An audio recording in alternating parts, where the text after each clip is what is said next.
Previously, in the world of Hornblower. We followed Horatio Hornblower from his awkward days as a seasick midshipman aboard the HMS Indefatigable to his rise through the ranks, through storms, mutinies and bloody boarding actions. At his side had stood loyal friends, Matthews, Styles, Archie Kennedy, William Bush, and of course Sir Edward Pellew, while formidable foes like French fleets, ruthless captains and nature itself have tested his resolve. Now, in Hornblower loyalty, we meet him at a crossroads. The war is over. Or is it? This episode, Loyalty, is the 7th of the series. It is based particularly on Hornblower and the Hotspur by C.S. Forester, and this episode was released on the 5th of January 2003, nearly 4 years after the first 4 films and 9 months after the next 2. We kick off in 1803 off Cape Clear, Ireland, where Commander Hornblower is in charge of the HMS Retribution. He's just pulled off a daring retaking of the HMS Hotspur from the French. But just as dust is settling, a cutter approaches with big news. The war with France is over. Peace at last, at least for a while. Fast forward a year, and that peace has been brutal for men like Hornblower. With his promotion to commander still unconfirmed and no naval posts in sight, he's stuck in Portsmouth, pawning off his belongings just to survive and pay rent. It's here that he bumps into Lieutenant Bush, who's also marooned on half pay and in the same miserable boat.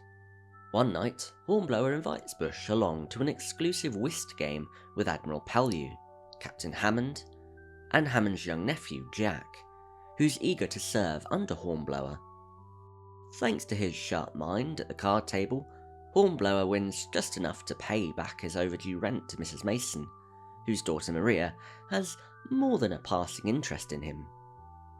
Things finally turn around when Pellew gives Hornblower command of the Hotspur, with secret orders to sail to Brest and spy on Napoleon's invasion plans. On top of that, Hornblower is tasked with smuggling Major Cortaire, played by Greg Wise, a French royalist, to a clandestine meeting with an ally in France. Bush, despite having once outranked Hornblower, signs on in his first lieutenant, a real show of trust and humility. Together, they pull together a familiar crew, the ever-loyal boatswain Matthews, and his mate Styles, who agrees to act as Hornblower's steward, even though he's absolutely hopeless in the kitchen. We also have Wolfe, an Irishman with a sharp edge. Young Jack Hammond joins as a midshipman, though his eagerness is matched by his lack of skill and nerves. We also have another face from the world of Sharpe, Tony Haygarth as Master Prowse, who, as we all know, played Potter Foe and Sir Willoughby Parfitt. When they reach Brest, things get tense fast. The Hotspur spots a French semaphore station, signalling their presence, and before long, the formidable French frigate Loire appears on the horizon. With no official declaration of war, the two ships share uneasy salutes, but it's clear the peace is cracking. Worse, Cottard's contact never shows up, and Hornblower suspects Loire is deliberately waiting at the rendezvous. Disguised as fishermen, Hornblower and Cortaire sneak ashore, only to stumble upon a full French invasion force massing for an attack. They're nearly caught, but manage to slip away. Back at sea, when Loire returns, this time ready for battle, Hornblower uses his trademark cunning to outmaneuver and disable the French ship, then races back to England to ward Pellew. With war about to break out, Pellew plans a daring assault. Hornblower is to destroy the semaphore tower, while Captain Hammond and his marines storm the shore battery, all to clear the way for the British fleet to strike. But here's where things unravel. Wolfe disappears during the mission, and is soon revealed as an Irish rebel, working with the French to help free Ireland from British rule. And the shock doesn't end there. Captain Hammond, a senior Royal Navy officer, is also part of the plot. Hammond's marines are lured into surrender, and Wolfe sends a false signal, tricking the British fleet into sailing straight into an ambush. Hornblower and his men, captured at first, manage a bold escape and blow up the fort, letting Pellew turn the fleet around just in time to strike back. In the final confrontation, Wolfe and Hammond confront Hornblower, and a skirmish begins. At the end of this conflict, Hammond, crushed by guilt after his nephew Jack's tragic death in the skirmish, ultimately takes his own life. Wolfe escapes, but Hornblower, ever the diplomat, writes in his report that Hammond died heroically, sparing the Royal Navy from a damaging scandal, especially with so many Irish sailors in its ranks. Back in Portsmouth, Hornblower returns to the Masons' house. After a somewhat awkward argument with Maria, Mrs. Mason quietly lets slip that Maria wept for him while he was away. Horatio, never the smoothest with personal matters, gathers his courage and asks Maria to marry him. To his, and maybe our quiet relief, she says yes. At the centre, as always, we have Horatio Hornblower, and loyalty gives us one of the most vulnerable portraits of him we've seen so far. At the start, he's not the heroic commander on the rolling deck, but a man stuck on shore, stripped of rank, living on half pay, pawning his possessions off to survive and just to pay the rent. We see cracks in his proud, disciplined exterior. What's striking is how uncomfortable Hornblower is with his own needs. He can command a ship, outthink a French frigate, and lead men into battle. But when it comes to personal relationships, like Maria's affection, he's almost clueless. Even his marriage proposal at the end feels like an afterthought, almost an apology.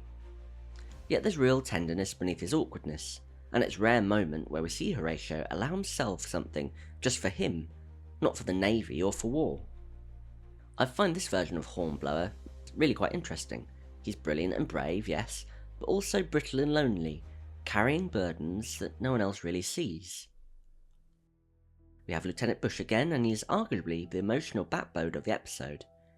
Paul McGann plays him with quiet steadiness that perfectly complements Hornblower's intensity. What stands out here is Bush's absolute lack of ego. When Hornblower offers him a position as first lieutenant, even though Bush used to outrank him, there is no hesitation, no resentment. Bush simply says yes, because his loyalty isn't to pride or status, but to Horatio as a leader and as a man. Bush is also the first to sense things when they're going wrong on the mission, and when he shows up at the climactic moment with reinforcements, it feels earned, not just heroic timing. And to me, Bush represents the ideal comrade, reliable, intelligent, brave, and unshakably loyal. Their friendship is one of the richest relationships in the series.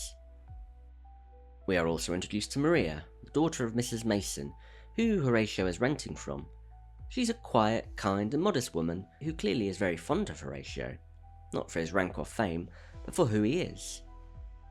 Even when he's penniless, the fact that she returned Hornblower's sword from the pawn shop shows how highly she rates him. What's interesting is how Hornblower almost fails to see her. He's so consumed by his duties that Maria's affection barely registers, until Mrs. Mason bluntly tells him Maria wept for him while he was away. When Horatio proposes, it's awkward, but there's also something beautifully raw about it. We also have Wolfe, and he is one of the most fascinating antagonists in the series, because he's not just a villain, he's an ideologue. An Irish revolutionary, Wolfe is motivated by his dream of liberating Ireland from British rule, and that makes his betrayal a bit more complex. He's working with the French, not out of greed or personal gain, but for political conviction. It's not treachery, it's a clash of loyalties. Wolfe's presence also brings real historical tension. The uneasy, often hostile relationship between Britain and Ireland at the time adds a layer of political realism to the plot. In many ways, Wolfe is a shadow version of Hornblower, fiercely committed to a cause, willing to risk everything. Captain Hammond's fall from trusted senior officer to broken traitor is one of the most tragic arcs in the episode. At first, Hammond, as we've seen him throughout the entire series, seems like a classic Navy man, confident, well-connected, and mentoring his eager nephew Jack, but beneath the surface, he is compromised. And when his betrayal is revealed, it's somewhat shocking. Hammond isn't cold or calculating, but he's consumed by guilt, especially after Jack's death. His suicide isn't framed as cowardice, but as a man crumbling under the weight of his choices. His nephew Jack, the young midshipman, brings both lightness and heartbreak to the episode. He's overeager, clumsy, and a little naive, but he's desperate to prove himself, and in the end he does. His bravery costs him his life, and that death becomes a trigger for his uncle's breakdown. And let's not forget the old hands, Matthews and Styles. They're not just comic relief or background sailors, they represent the working class heart of the crew. Matthews is steady, dependable and experienced, an old salt who anchors the lower decks. Styles, a bit more rougher-edged but fiercely loyal, adds a human touch with his terrible cooking and blunt humour, and when he's flogged for something that he didn't do, you really do feel for him. Major Cottard, the French royalist, adds a layer of intrigue and mistrust. While he's technically on the British side, there's always a slight air of unpredictability around him. His presence emphasises how much of this mission is about alliance of convenience, and how easily loyalties can shift when political winds change. His choice to stay by Hornblower's side when they are about to be shot shows that in reality, he is a man of deep honour and principle. The story itself is tightly structured, with a clear 3-arc act that balances political intrigue, naval action and personal stakes. The first act sets the stage with the end of the war and the hardship of peace. I do like that the show doesn't gloss over this. It shows the very real consequences for officers left with less pay and stripped of purpose. The second act picks up the momentum with the espionage mission to Brest, the tension with the French frigate Loire, and the creeping sense that something just isn't right with the intelligence they're working from. And it's in the third act where things explode: betrayal, ambush, and a desperate fight to save the fleet. What really works here is the end choices. Hornblower has to decide not only how to outmaneuver the French, but how to handle the moral fallout. His decision to report Hammond's death as heroic, to spare the Navy and the Irishmen serving in it from scandal, shows how much weight this character carries. Unsurprisingly, loyalty is a central theme here, but the episode doesn't treat it as if it's something simple or one-dimensional. You see loyalty between shipmates, like Hornblower and Bush, or Matthew and Styles, and you see misplaced loyalty, like Jack Hammond's devotion to his uncle, or even Wolfe's loyalty to his cause, however misguided. And then you see the cost of loyalty, the emotional, personal sacrifices people make, sometimes at the expense of their own well-being. One of the things I really appreciate about this episode is how it deepens the characters we've been following across the series. Hornblower here is not the same ambitious young officer we met back in the Even Chance. He's grown even more episode by episode, and this stood out for me as his identity in wartime versus peacetime. He is a brilliant commander at sea, but on land in peace, he's somewhat lost. It raises an uncomfortable question, and who is Horatio if he's not at war? And from a filmmaking perspective, this episode shows how far the series has come. The production design is rich with detail, whether in the cramped candlelit interiors of the ships or the foggy, windswept French coast. The atmosphere feels authentic, and I was especially impressed by the tension in the scene between the Hotspur and the Loire. There's no combat yet, just a quiet exchange of salutes, but you can feel the tension humming under the surface. It's a great example of the show using restraint to build suspense.